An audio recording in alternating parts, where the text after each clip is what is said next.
Hello ladies and gents, I am Anadifin, and welcome back to From the Depths, Ashes of the Empire Community Edition. In this episode, I'm hoping it will be a little bit more stable, because recently I have been plagued with crashes, due to, well, the complexity of this save. Yeah, it's kind of expanded way more than I was expecting it to. Still, it's great to have so many designs submitted by the community.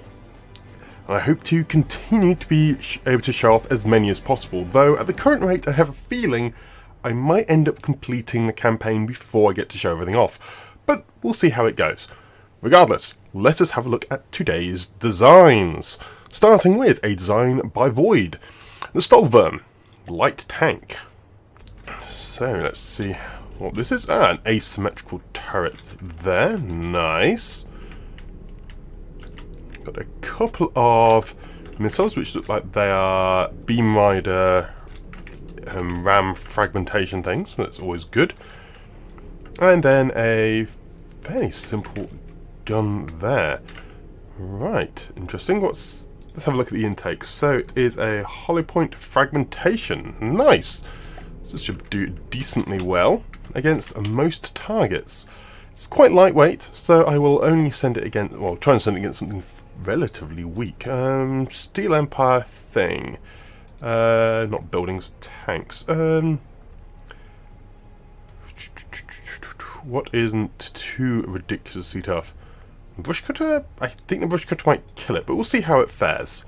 I have the feeling the brush cutter's rate of fire is too great for it. The brush cutter does seem to be disabled. Oh no, there we go. So it fires its cannons relatively slowly, but yeah, as I thought, the brush cutter is actually a very, very potent vehicle, and does seem to have a bit of difficulty aiming at its target. But yeah, look, it just split the target, the Stoneworm, in half. So yeah, let's try something a little bit weaker. I do think the Stolverm will do nicely, so long as I send it against a more appropriate target. I'll send it against Taipan. Hopefully the heat rounds from Taipan won't do it too much harm. Oh, that was a good hit by the shot there, but yes, those fragmentation shells, they fire fairly slowly, but they do a good amount of damage when they strike their target. A good number of blocks being knocked off just by a fairly slow rate of fire, but they do huge amount of damage, so they're being very effective. It's generally, though, not that high a damaging target, and so I am a little bit concerned by how it's going to perform overall, but as a part of a big group, this is a very good design. It's just at the moment I have a very large number of standout designs in the forces, which unfortunately are going to outshine it a little bit. But as a light tank, as a mainstay, as part of a larger force, it will be good, just general alright tank. So next up we have the Boomstick T2 by Archangler, a 53k design. Just from the outset, it's something I'd more expect from something like Charge Haradon. Though he's actually made it. Wow. That said, Charge Haradon designs have a lot more wedges. But this cannon looks like it is. Ooh. What was a heavy barrel? I thought that was a cram. Okay. So this is an AP. Oh, that is a big APS. Okay, what on earth is in this thing? Access. HE. Oh, a big HE round. Okay, this is going to make a real mess of basically anything it faces, I think. So we'll send it against something on the Onyx Watch and see how it faces off against them. So it survived direct hit from Cram Cannon. Mostly. Okay, its rate of fire isn't as high as I was expecting. And it's missing its target a little bit. Oh, there we go, it hits. Okay, when it starts scoring its hits, though, it is really a bit relentless, actually. Striking hit after hit, breaking. This is made out of metal beams, and it is just churning through them. Can't see a thing, though. As long as it hits its target, though, it doesn't have to do a lot of damage. It's already broken out the main gun. It's breaking out the side turrets now. HE is all... Yeah, obviously a loud hit. But yeah, HE is always very strong. And this has an incredible resilience with the amount of heavy armor it has. Taking several direct cram hits and just shaking it off. The heavy barrel not causing much of an issue. One problem though will be is if it ever wants to aim at an air target. Because the heavy barrel will get confused if it's trying to aim up. It's very, very, very slow elevation. So against land targets is going to be very good, but I have a feeling if it decides to shoot at anything remotely airborne, this will lock it into a target it cannot face and hamper it greatly in the battle. So I'll try and face it off against the Onyx Watch where that will not be the case. Apart from that I keep facing units because other forces attack me. Regardless, I'll send it against the Onyx Watch. Next, we have the Gash class battle tank by Mainfall. Another pretty expensive design. And this looks a little bit interesting. Showing there, it looks like it could be a two-part design. And it is. So, it is a very large, pretty empty lower portion. Made out of a lot of wedges. It's got the tracked beam at the top for holding this top cannon at the top, which, considering the rate of rotation of those barrels, this is going to be a very, very high rate of fire gun, and I'm just going to estimate it is fragmentation hollow point with inertial. Excellent. Spot on there. Did that because that is basically an incredibly good all-purpose round. It breaks shields and armor with wanton abandon. So let's send this against the Onager. So it turns very quickly, and there we go. The huge rate of fire. I am a bit worried it might start despawning its own shells. I don't know how fast it actually fires. But then when it strikes its target, see it does, yeah. It's just completely shredding the hull there. Shells are a little bit slow, but that isn't actually too much of an issue. However, the recoil is sending the turret a little bit wild compared to the base there. Come on, just go down to where you're meant to be. Actually, was the base plate too fast? That. Nope, not that one. The base plate is within 30 seconds. So it must just be the recoil causing an issue. Still, when it gets locked on target, the target is not long for this world. And being all heavy armor and a two-part design, it will be just resilient to all attacks anyway. Though I can't see that many repair tentacles. So if it does take damage, for example, if this top gun gets popped and explodes in a fiery inferno, it will cause a bit of a problem. Because yes, it does have a lot of clips there, so it could take a long time to reload as well. Potentially a problem, but otherwise I think it will be a very, very potent force against anyone, apart from maybe air units. Still. For that we do have the Lehman Executioner by Demadoc82, another version of the Lehman Rust tank. This time, it has a particle accelerator.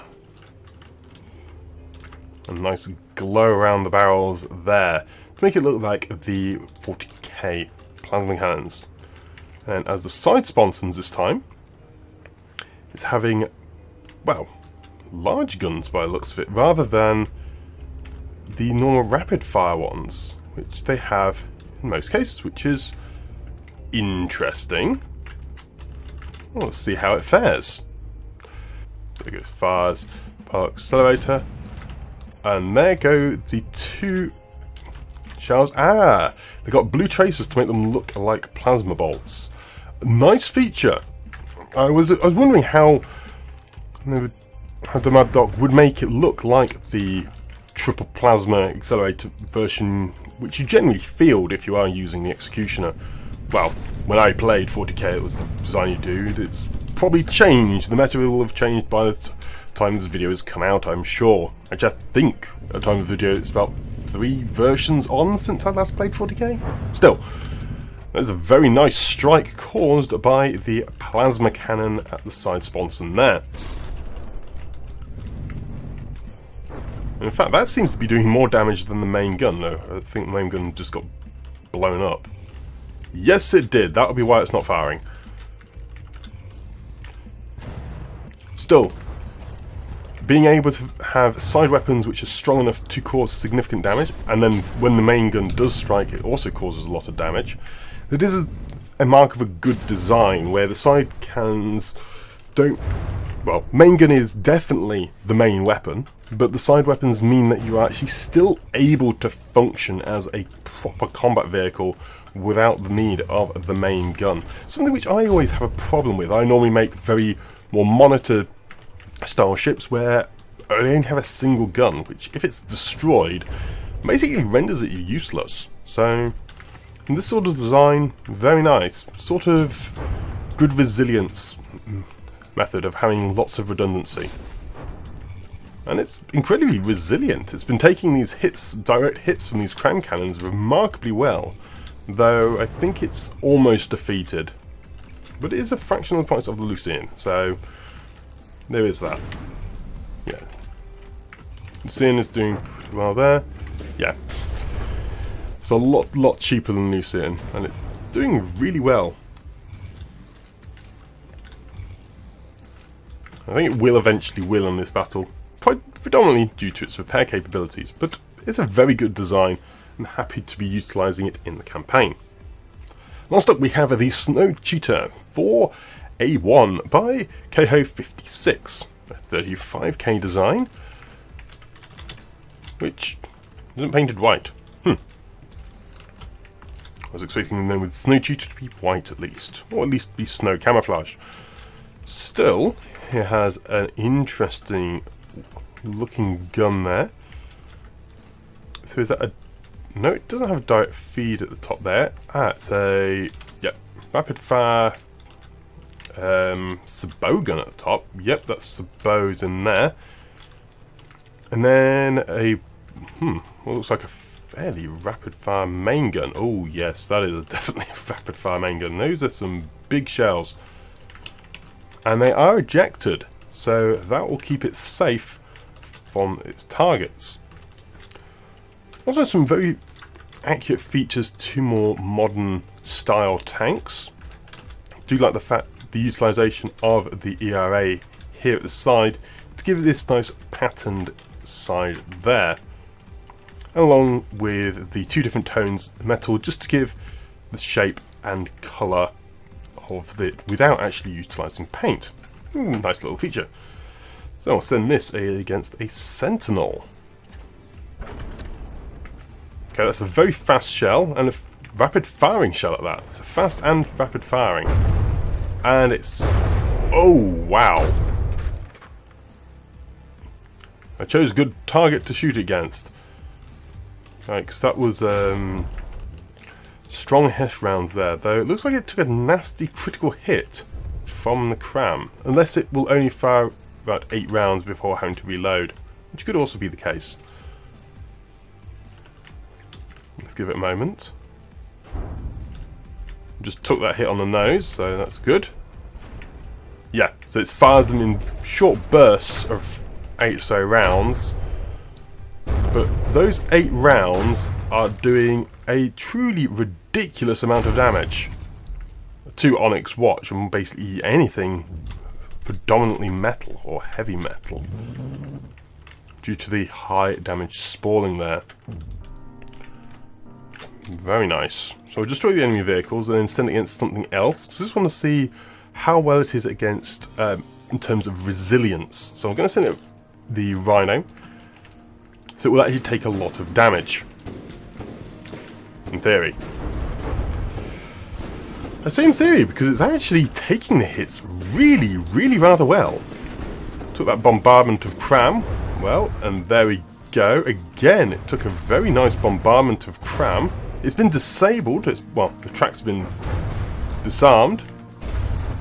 But it's taking a good amount of beating. Admittedly, I now can't see anything because Rambot is getting hammered as well. But that is a very, very nice amount of resilience there. And how much damage was dealt to the Rhino?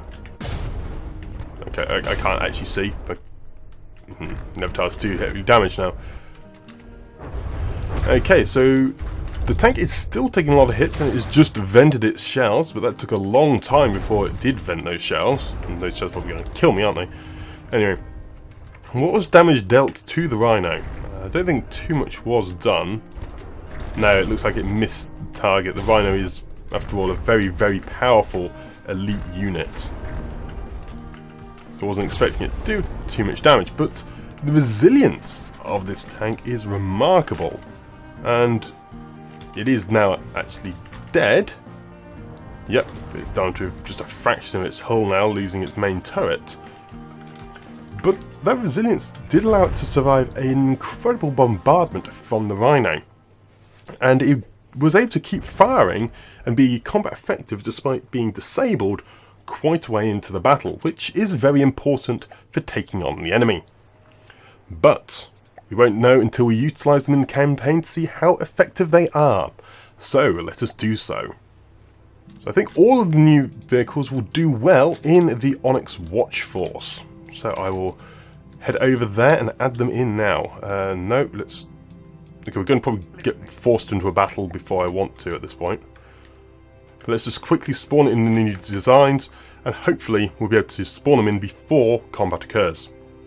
Okay, all the new tanks have been spawned in, and hopefully they'll get repaired up before battle commences. And speaking of battle, we have got one over here, where the Twin Guard Force is being attacked by Onyx Watch, and that is going to be a bit of a problem. Right, so let's go into this battle now and see how we perform here. So there are not many enemies, however, two of them are rhinos, and that will pose a bit of a problem. So let's spawn the units in a sensible manner, and then let's begin the battle.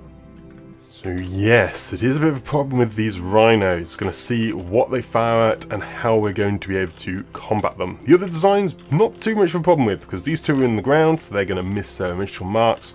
But yes, these two rhinos are going to be very, very deadly. But let us see how they function.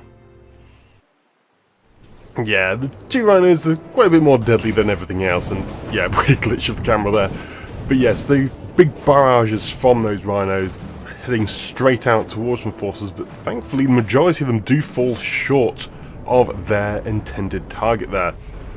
But with the number of guns on rhinos, they are firing at multiple targets, and so they are striking various ones around our forces. Just scanning over to here, having a look at the Benny Blades, and a few of the vehicles there, which I thought were getting struck by one of the barrages. But it didn't take too much damage. However, one of the designs which did get damage was the 2280 there, taking a few nasty cram hits, and is actually getting worryingly close to being disabled there. So I'm going to quick look around at a few other designs and noticed that actually a couple of the other designs have taken a fair amount of damage. Not masses and too much in threat of death, apart from this poor thing there. But since it has now been disabled, it seems to have lost a lot of the aggro from the enemy forces. Looking over there, something is 2 damaged in distance, and that is a flyer. So, fortunately, that is the interceptor falling out of the sky there, having been defeated. I'm not entirely sure what defeated it. It could have just been an airburst cram, or it could very well have crashed into one of the other flyers, because there's a couple of bits of damage there across the flyers, and yeah, small ones crashing into large ones, they kind of die. The rhinos are still going, so just speed it up a little bit, just trying to basically wait for them to be destroyed. The stake there does fall out of the sky, but it is being repaired by the land ship, which is quite nice, and gets back into the sky, ready to continue its fight. I thought all the normal small vehicles had been destroyed, but no, another one on its watch vehicles is there, but it is being destroyed in short order. And there is another one, in fact, also very heavily damaged, and very, very quickly being destroyed by all the bombardment as soon as it comes in. You can see the lasers firing in the background there, taking out the other targets at long range, calling out the AIs in short order, which is rather nice. Oh, damage was quite severe in that battle, but we actually took less casualties than I was expecting. Unfortunately, the Burnstar Skirmisher Interceptor did get defeated. However, we did manage to just keep hold of the rocket artillery and the TH-2280 and one of the Wyverns. So overall, our designs did manage to survive, where I thought we were going to take a lot of casualties, since this force was designed to face the Twin Guard and not the Onyx Watch, which are a pretty different force, really. The Onyx Watch consisting of a lot of cram and very heavy designs, and the Twin Guard being, well, also very resilient, but resilient in a different way, due to their spam repair ability and lots of very irritating drones. Just waiting for these new designs to be built before we utilise them in battle, though I think they might have actually finished being built now. Well, yes, well, regardless, they're coming into the battle. So let's just get everything set up, and these new designs put in the same resource groups. So let's make sure everything is sharing all resources across the group, because otherwise, yeah, you can see there was a bit of reorganisation there as things had to redistribute fuel and munitions to each other. If that wasn't the case, then we could have run out of fuel in certain areas, and that would cause a lot of problems, particularly against Onyx Watch, who kind of eat people who don't move for breakfast. So we have our new designs over here. Let's see how well they perform. Though I think the Gush battle tank is somewhere. Yeah, I'll find it in a moment. Yep, so all the new vehicles are in this force, so we're quite interested to see how things are going. Hikari's they're firing away, and I'll just try and find where the other vehicles are. So there's the Executioner. The Moose turret is kind of flying and taking a lot of hits, and it's taking a lot of hits because it is moving at a fairly steady pace. And looking at the other designs, we're trying to find where they are moving in throughout the forces. There we go. The light tank has moved right the way forwards there, and then just again waiting for the turret to line up with the base plate, but it looks like it hasn't actually loaded up. Similar to the Snow Cheetah there. It also doesn't seem to have loaded up its munitions. The light tank though is drifting around, doing rather nice. And here we have a nice selection of the Lehman Russ tanks. No, that's the Benny Blade. Benny Blade and a couple of the Lehman Russ. We have the Executioner, the Vanquisher, and the Exterminator all closely together. No, it's the Punisher. I don't think I've got the Executioner, have I? No, that's the twin autocannon one, isn't it, the Executioner? Anyway, yes, so they're doing rather well, and there goes the light tank again, moving from very close. I'm a bit concerned because it does want to ram. It doesn't take too much damage out of that ram, as it just manages to slow itself down in time for the collision, but that could probably cause it problems in a future battle. However, the Onyx Watch are pretty much defeated at this point, so just increasing the speed a little bit of the playback, just want to try and analyse where things are left alive. And quite honestly, there isn't much left alive. The Shadow Monk has taken a lot of damage, and it was very, very nastily about close to destruction, but again, as soon as it loses its turret, it becomes a minimal threat for the enemy. And so, because of all the other forces in the area, it takes a little more damage. That's being flung around by grav rams as well. Grav rams are fun. Okay, so that battle again was pretty effective. We took a bit of damage, but otherwise survived quite well. I was sort of expecting to lose maybe one vehicle in that, but no, we pulled through and survived in the end. Though the new vehicles didn't really play too much of a role, well, the more expensive ones, because they didn't actually get themselves repaired in time, or reloaded in time, which is a bit of a problem when utilising some very high rapid fire or belt loaders, or just big rounds in general. But it's kind of a complaint of we won too quickly for the designs to work very well. So, all in all, rather good result for the entire fleet there. But I'll quickly save before anything crashes.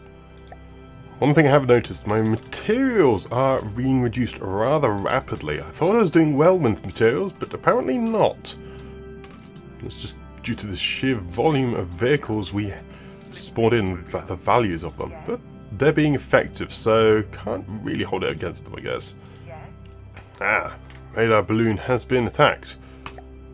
So I need to just pull in the laser emplacement, and basically all is well in the world. I'll record it and see if the battle goes, but I'm probably just going to end up cutting this out. Well, the battle did complete really quickly, but did manage to capture a vehicle worth 18k, so that's always nice. Let's just scrap it for parts. Right, so while I still try and organise those together into one force, let us send the Steel Empire force against their Steel Empire rival, which shouldn't be too difficult looking at the size of the force they are facing. Well, again, as I said, there doesn't look like there's too many enemies. Oh, though I didn't notice there were two Polaris. Oh dear, I spoke way too soon. Oh, let's see where those nukes take us. Yeah, the Polaris are the only things I'm really worried about in this force. And one seems to be stuck in the launcher, and one seems to have fallen out and is below its target. So yeah, this one doesn't seem to want to be flying. I was kind of expecting that to move off, but it looks like the rear part has been damaged. It's going to land somewhere. The other one, though, is flying in to intercept target. A few of our vehicles try and shoot it, but no, it is getting closer and closer to, unfortunately, a congregation of 3 of our tanks, and it strikes dead center of all 3. Fortunately, these are Richard dust these tanks, and they all have a good amount of repair capabilities. Oh no, that one isn't. No, that one isn't. I thought they were all 3 Richard Dusty's. No, they aren't, sorry. But because of one of Richard Dusty's tanks, it always has a large amount of repair capabilities, and that will be really good at keeping them alive. And so, despite the huge amount of damage taken initially, the repair capabilities of all the vehicles in this force are being able to maintain them at a high enough percentage that they don't disintegrate into nothingness. But beyond that, after those 2 nukes, there isn't really much of a threat left of the forces there, and the other nuke did then just detonate over in the distance there, but I don't think it hit anything. I may be wrong on that, but nothing really taken too much damage apart from, well, the initial nuke there, which has been mostly repaired due to the various repair capabilities. Okay, so despite being struck by a nuke, there was mainly Richard Ashley's tank, 2 Richard Ashley tanks and the Scrap Panther. But the repair tentacles across those units were able to keep everything alive. The only thing we lost was one of the microcopters, which I'm really happy with. That could have been a lot worse. We could have lost, considering both nukes looked like they did launch, and one I don't think actually struck a target, but it looked like it was ready to launch. We could have lost a lot of vehicles there. But the fact we only lost one, and it was one of the smaller designs, where I was expecting after that strike we would have lost all 3. I am really happy with that result. But I need to continue to push forward and capitalise on that fact. Maybe push down, take out some more of these territories. Alright then. So forces are ready to take on the next Onyx Watch, which just consists of 2 rhinos. I say just 2 rhinos. 2 rhinos are still quite a formidable combat force. And I forgot to repair everything. Well, let us jump over here and see if we can't repair those designs. So our forces are ready. Let us see how they face off against the twin rhinos. Yes, 2 more rhinos. a little bit of a smaller force, admittedly. The last one had multiple rhinos, but 2 rhinos is still a force to be reckoned with, particularly when they all fire their weapons at a single target. That being the Moose's turret, which I've still not managed to spawn in correctly, but I've been having tons of difficulty spawning this force in, actually in the parts of the game I've cut out. Vama, though, is flying in, and look at that hit from Hikari's Shellymonk there, just venting all of its shells, and its main gun has fallen out. But after that, it's pretty much non-existent in terms of block count and that, and it's given us the opportunity to have the rammer go in and take off a very large chunk out of both of the rhinos there, although it mainly only hit one. Still, a very nice amount of damage dealt to it there.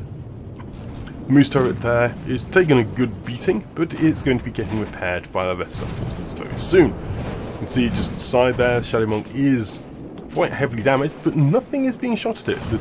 Because it's only got 2 rhinos, they're taking out all their other targets, rather than the completely neutered design already. Particularly things like the various 2-part weapon systems I have as a force.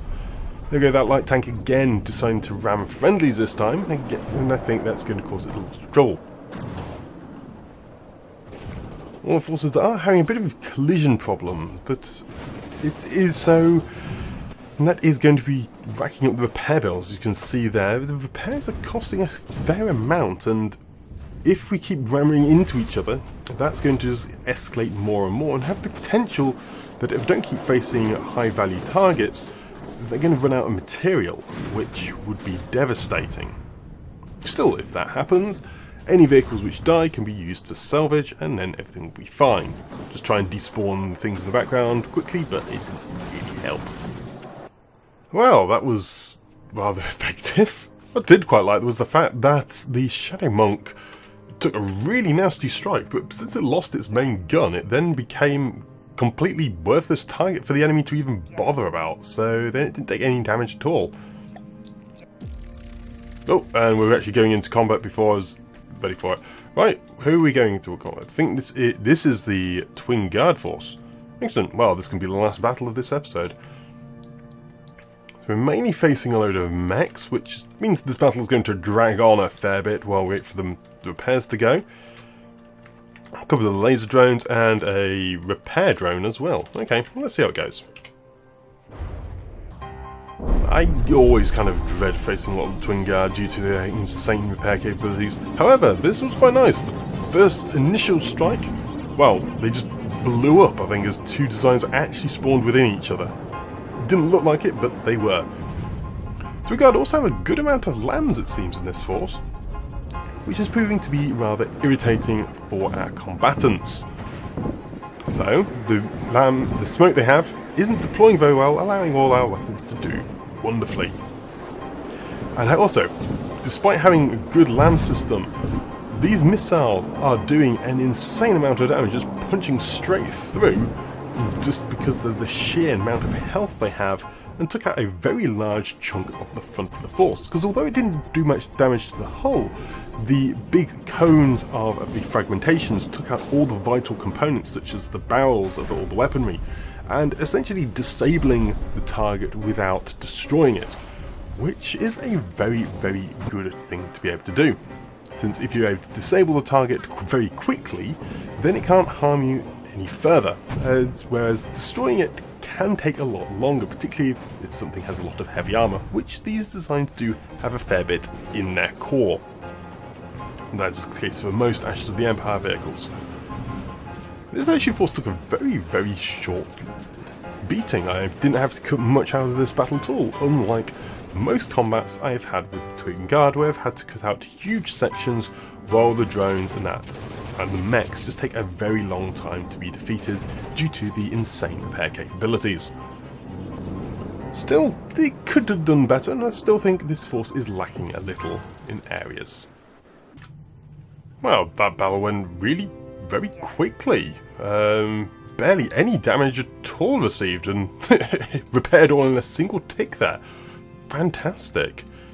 Just going to show that the Twin Guard aren't always too much of a bother, I guess. But let's move up and move across to this force here, because I want to still try and combine those two together, but if they don't, it's not going to be much of an issue.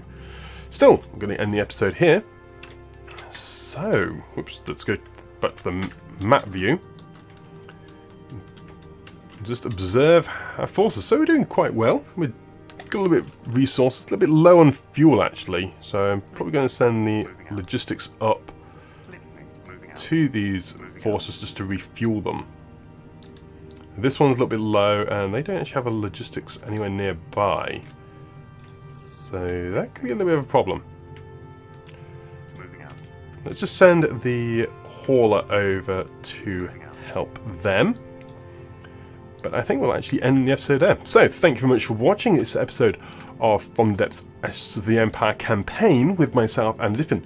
If you did enjoy the episode, please leave a like and or comment below, as it is always great to hear from you lot. Otherwise, that's it for me for now, and I shall see you next time. But, until then, I'm out. Goodbye!